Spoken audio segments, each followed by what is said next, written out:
ইটালির দক্ষিণাঞ্চল লাম্বেদুসা উপকূলে ঘটে গেছে এক ভয়াবহ নৌকাডুবি। দুইটি নৌকাডুবে অন্তত ২৬ জন অভিবাসীর মৃত্যু হয়েছে, আরও অনেকে নিখোঁজ রয়েছেন।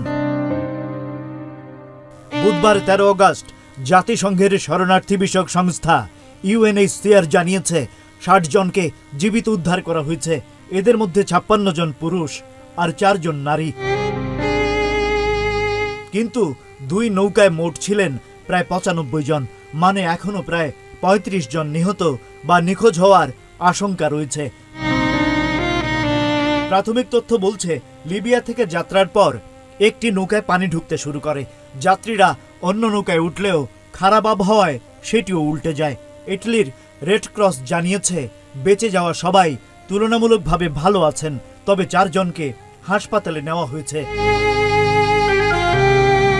জাতিসংঘ বলছে, চলতি বছরের শুরু থেকে ভূমধ্যসাগরের মধ্যাঞ্চল পেরিয়ে ইউরোপে যাওয়ার পথে অন্তত ৬৭৫ জনের মৃত্যু হয়েছে। মানব পাচার ও বিপজ্জনক সমুদ্র যাত্রা ঠেকাতে কড়াকড়ি সত্ত্বেও মৃত্যুর এই মিছিল থামছে না ভূমধ্যসাগরে। Rajib Raihan, news flash, 71।